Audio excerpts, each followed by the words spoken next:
Mutual Broadcasting System presents The Mysterious Traveler. Written, produced, and directed by Robert A. Arthur and David Coulton. And starring two of radio's foremost personalities, Lyle Sutro and Robert Darnley, in Behind the Locked Door.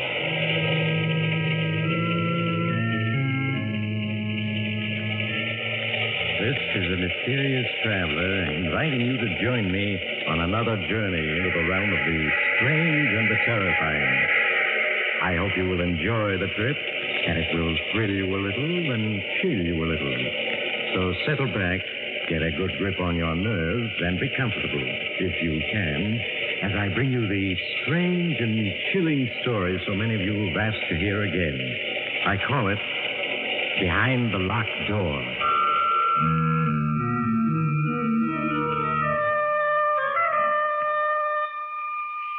Our story begins in the beautiful mountain region of Lake Mead, Arizona. A convertible car is speeding along a deserted road which winds through the mountains. The car slows down, turns into a dirt road. A few minutes later, it comes to a stop before a small mountain lodge. Kathy Evans, an attractive girl in her early 20s, gets out of the car, runs up the steps of the lodge to the front door. She knocks impatiently, looking about anxiously.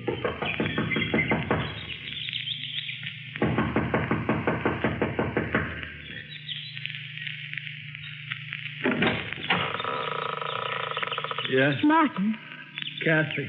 I thought I'd find you here. Aren't you going to ask me Go in? away, Kathy.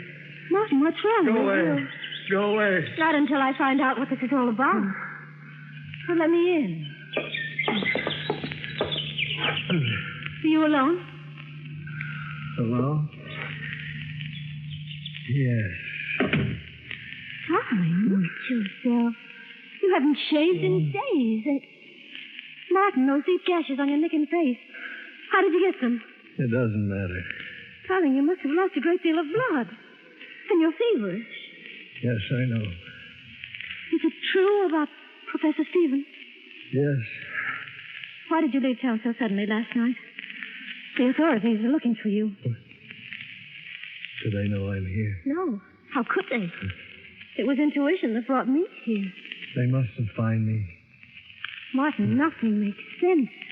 You returned from an expedition last night alone, unexpected. You stay in town 1 hour and then vanish. Not even phoning me. It's best that way, believe me, Kathy.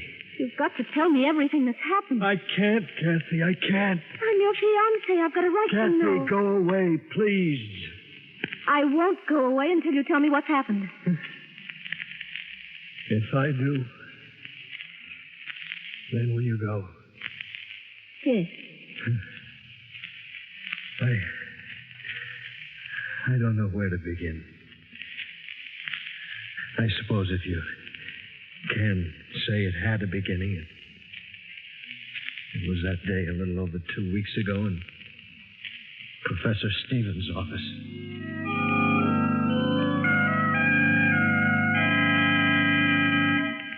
Come in, Martin. Come in. Have a seat. Thank you, Professor. Martin, how would you like to go exploring with me for, say, 10 days, 2 weeks at the outside? Exploring where? The Vermillion Cliffs along the Colorado River. I found some wonderful Aztec pieces there last summer. One large cave I stumbled on proved to be a veritable treasure trove. Yes, I've seen those Aztec pieces in the University Museum. Now, the Vermillion Cliffs still remain largely unexplored. I'm sure that we could turn up many more objects of interest. It certainly sounds intriguing. The only reason I hesitate, Professor, is because of Kathy. Oh, I'm sure she'd give you a 2-week leave of absence. Yes, I suppose so. How many of us would go? Well, it would just be you, myself, and an Indian guide, and 3 burros. I find that the fewer there are on an expedition, the better. Mm-hmm. When would we leave? Well, what about the day after tomorrow? All right, Professor, I'm with you.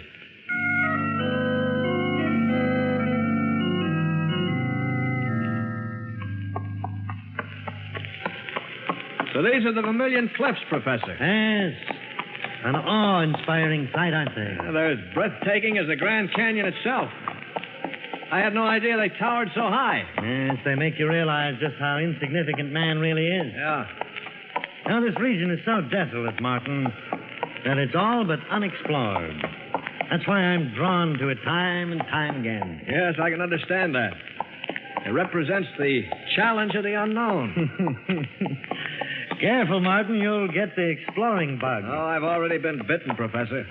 Well, if you're going to be an explorer and an archaeologist, I'll have to start teaching you the fundamentals of the profession.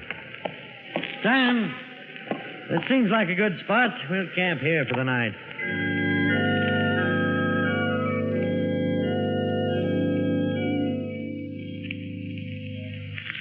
Phew. Well, it certainly is hot, Professor. Exploring isn't as easy as I thought. All right, Professor, what is it? For 20 minutes now, you've been sitting on that rock staring at that cliff. Note the boulders strewn over the face of that cliff. What about them? And that's a very peculiar landslide.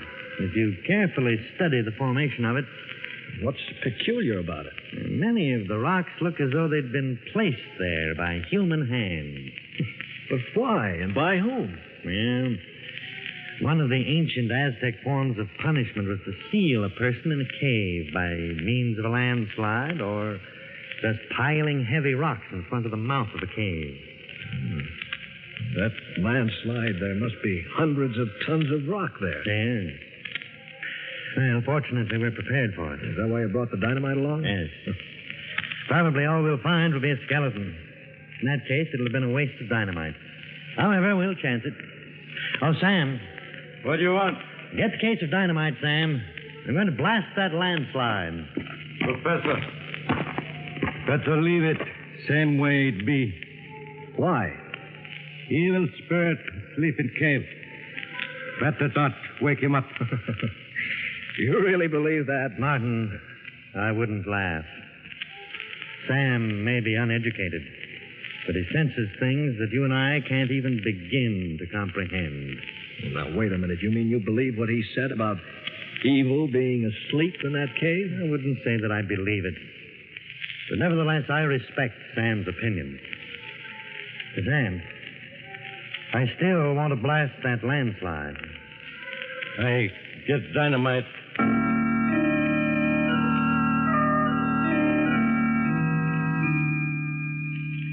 Keep your head down, Martin. When I set that dynamite off, there are going to be a great many rocks flying around. Don't worry, Professor. I've got cover. Sam, you ready? Yes, Professor. All right. Here goes.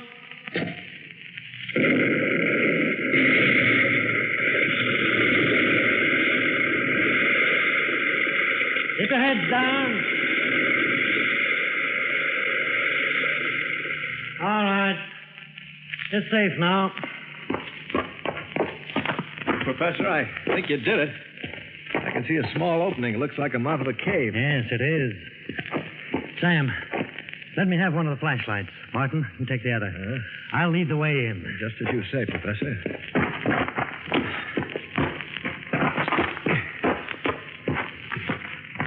The air doesn't seem too bad in here. Yes, it's all right. Yeah, what's that noise? Just rats scurrying around. Oh. Certainly a huge cavern. Look at that ceiling. Must be 200 feet high. Look at the bats up there. Yes, huge ones. I have a feeling that this cavern and others extend for miles underground. Yeah, Professor, look. Skeleton. Yes. There's another one over there. Yes. Let's see what else there is. Wagon train. What? Good Lord. Sam's right. It's a wagon train. A wagon train? Yes. There are at least 30 or 40 wagons in this cavern. Look. Skeletons of horses. Yeah. Here's a skeleton with an arrow beside it. Let me see it. Oh. Appears to be a Navajo arrow. What do you think, Sam? Navajo. Professor, this wagon train, what's it all mean? Well, many years ago, this wagon train was attacked by Indians. Wagon train retreated into this cavern, hoping to save themselves that way. Then the Indians caused a landslide, sealing them in. Yeah. Poor devils. Notice that old gun lying there. Yeah. The flintlock. Seems to suggest that this wagon train must be at least 100 years old. Yeah, probably headed for the California gold rush of 1848. Yeah. Well, we'll come back tomorrow and search this wagon train thoroughly. I'm sure we'll find many things of great interest. The next morning, after an early breakfast, Sam and I followed Professor Stevens back into the cavern. We spent the morning investigating the trunks and boxes we found on the wagons. And among the moldy clothing and 101 household articles, we found faded letters and newspapers which showed the wagon train had crossed the Mississippi in the summer of 1849, headed west for California and gold. We finished rummaging among the effects of the wagons, and the professor suggested we explore the cavern. We followed him from one cavern to another, each varying in size. Now and then the professor would stop to mark our trail, for the caverns were honeycombed with countless passageways.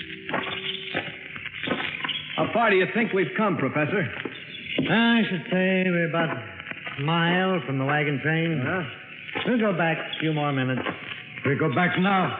Displace evil. Now, Sam, if there are ghosts here, they're only the ghosts of the people in the wagon train. They wouldn't harm us. I tell you, evil. Feel it. All around. We go back. We'll go just a little further and turn back. Professor, wait a minute. What is it, Martin? I think I hear running water. Yes, you're right. Come along. We seem to be getting closer. Yes.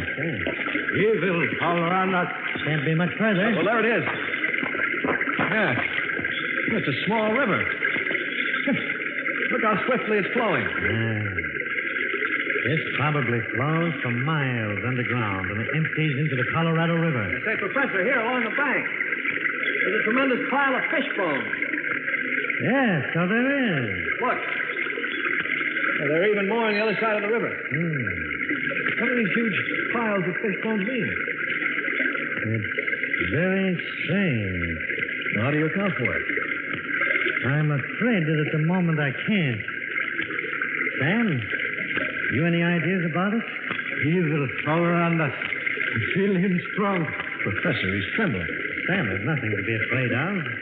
Look, I'll shine my flashlight around, see? We're being watched. Watched? What are you talking about? Won't stay here. I go. Sam, come back. You haven't even got a flashlight. Sam! Come on, Martin. We've got to catch him.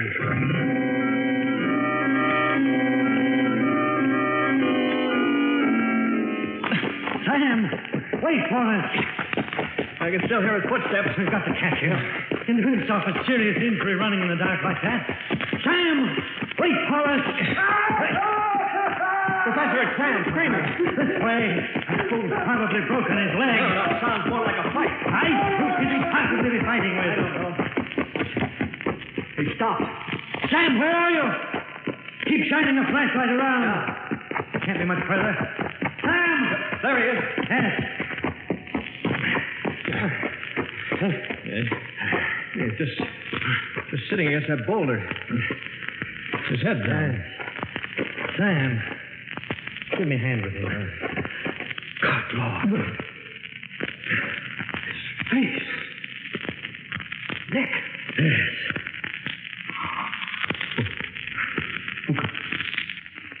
Who could have done this to him? I don't know. But there must be an explanation. There has to be. Martin, I have a theory. But it's so incredible that I can't bring myself to voice it. Tell me. What do you think I'm insane? Tell me. What if the people of the wagon train, or rather the descendants, are alive here in these huge caverns? That's impossible. Why? Picture what happened the day the 150 people or so were sealed into this mountain with the Indians. What would have been the first thing they'd have done? Tried to dig their way out. Exactly.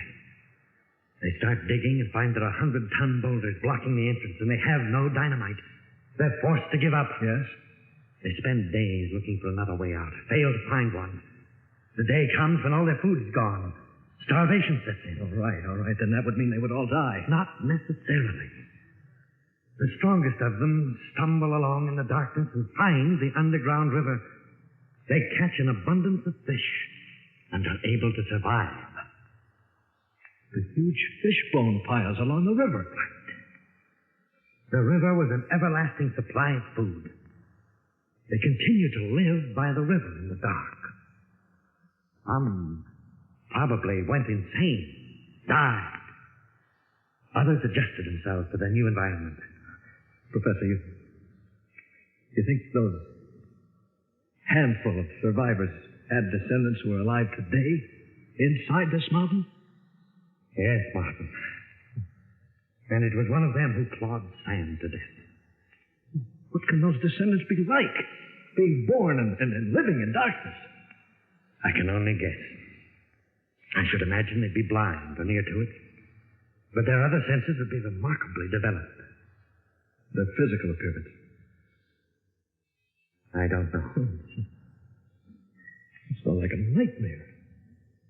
It's a nightmare you can't awaken from. What's to prevent them from attacking us? And our flashlights, for one thing. I'm sure light frightens them, just as fire frightens animals. Fortunately, I have a revolver. Well, we better move on. Wait a minute. What about Sam? There's nothing we can do for him now. Come along, Martin. We must find the trail I marked so that we can get out of here.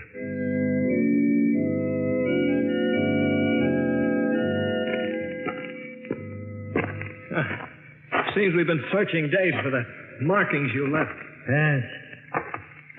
Actually, it's been 10 hours. That's what? The river. Yes. Come along. Once we reach the river, we'll be able to pick up the trail I marked. Well, we're getting closer. Yes. There it is. Here we are. Look, Martin, there's my marking on the passageway. We found the trail. Yes. Martin, 2 a.m. We'd better rest for a few hours. We're both too exhausted to go on right now. Just one of us stand guard, and the other sleeps. All right. I'll set up the first hour. Thank you, Martin. Keep the flashlight on. Don't worry. I will. In a matter of minutes, the professor fell asleep. I sat on guard, flashing my light slowly around the huge cabin. I looked at my watch, and the seconds seemed like minutes, and the minutes like hours. My eyes grew heavy, and I finally dozed off.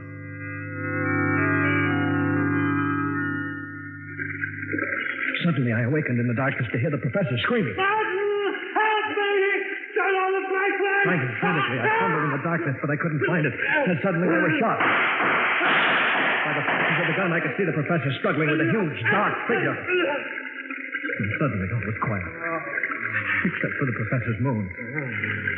As I crawled toward him, in the darkness, my hand struck the flashlight. I turned it on, and there was the professor.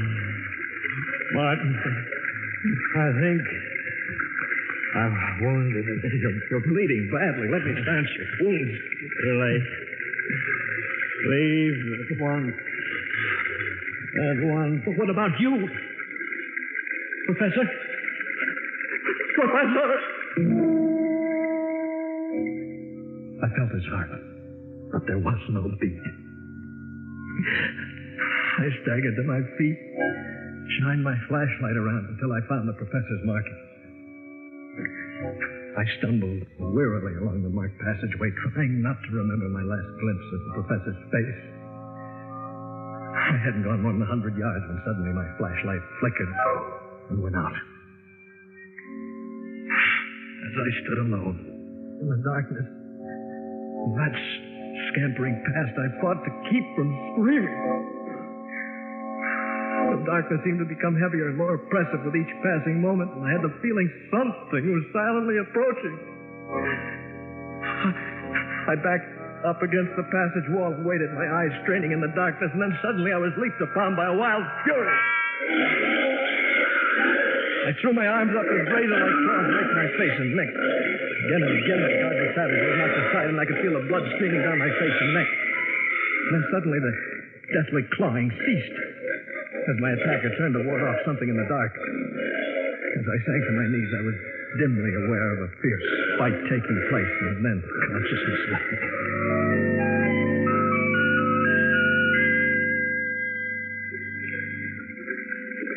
Later. How much later, I have no way of knowing. I became aware of a heavy, calloused hand washing my face and neck with water. I winced in pain as the water flowed into the deep cuts, and then suddenly I remembered all. And remembering all, became aware of the calloused hand washing my face and the presence of someone beside me in the darkness. Who are you? For a moment, the hand hesitated, then resumed washing my neck. Well, can't you speak? Say something.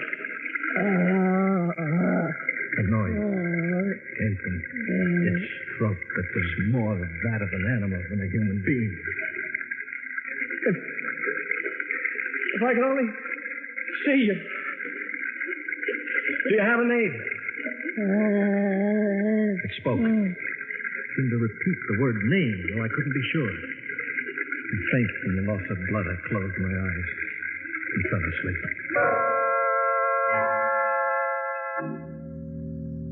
When I awoke, my face and neck felt stiff and painful.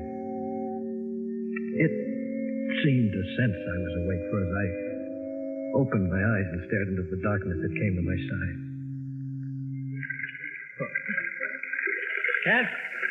Can't you understand anything at all?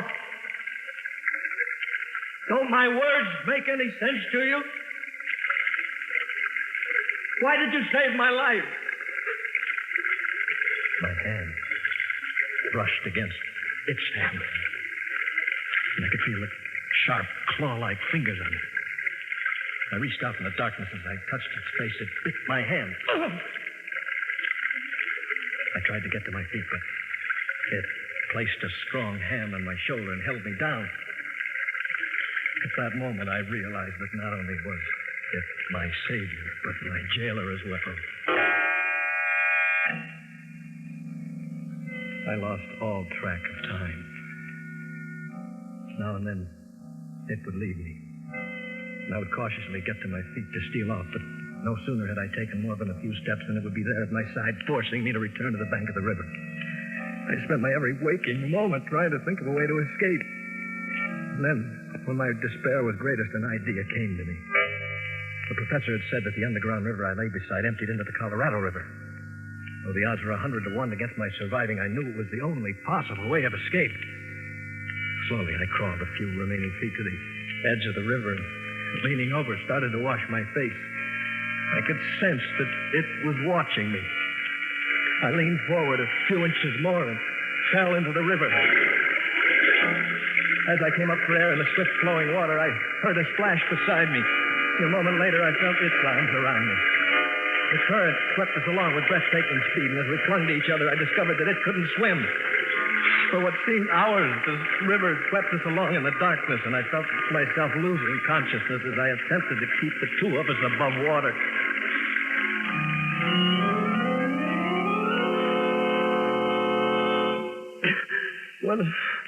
When I regained consciousness, Kathy, we were both lying on a sandbar in the Colorado River, and the sun was beating down on us. Darling, you're delirious from your wound. You need a doctor. I wish it were simple as all that. You're feverish. You need care. Go away, Kathy. Go away. How can I? Leaving you alone like this? Don't you understand? I'm not alone. She's here. She's here? Yes. Didn't I tell you? Turned out to be a she. You're out of your mind. You don't know what you're saying. First saw her. That first time. Lying unconscious on that sandbar, my first instinct was to leave her there, but how could I? She'd saved my life in the cavern and then jumped into the river when she thought I was drowning, even though she couldn't swim herself. Martin, I want you to get a grip on yourself. As I was dependent on her in the dark, she's dependent on me in the light. She's blind. She can't speak yet. Stop talking like that. You can't believe it's true, can you, Kathy? Neither could I at first. What are you staring at? Is there anyone in that bedroom? Well, I'll soon find out. Why is the door locked? She's in there. Martin, you're sick. You don't know what you're saying. I'll prove to you there's no one in that room. It's just your imagination. Give me the key to the door. Kathy, go Give away. it to me. Thank you. Perhaps when you see the room is empty, you'll be willing to return to town for medical treatment. There. I told you.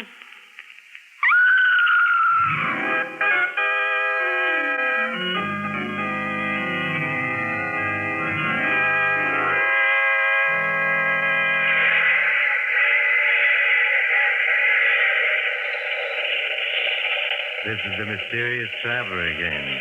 Did you enjoy our trip? What's that, madam? You want a description of what Kathy saw when she opened that bedroom door? Well, you might ask Kathy. The only trouble is the poor girl gets hysterical when you question her about the occupant of that bedroom. I suggest you write a letter to the Museum of Horrors for a full description. They consider the Woman of the Mountain as their star exhibit because when she... Oh, you have to get off here. I'm sorry. I'm sure we'll meet again. I take this same train every week at this same time.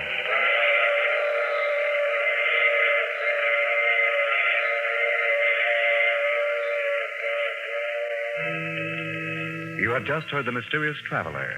You may now enjoy other exciting adventures of The Mysterious Traveler in the current issue of The Mysterious Traveler magazine. In our cast, Lyle Sudrow, Ann Shepard, and Robert Donnelly, with Maurice Topper in the title role. Phil Talkin speaking. This program came to you from New York. Mutual's ace commentator Cecil Brown, currently on a 3-month fact-finding tour of the world, heads for the Orient on the last lap of his history-making trip. In these last weeks, Mr. Brown will bring you on-the-scene reports from such tinderbox areas as India, Hong Kong, Hawaii, Japan, and Honolulu.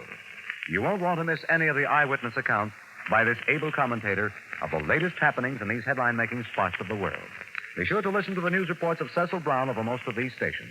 This is the Mutual Broadcasting System.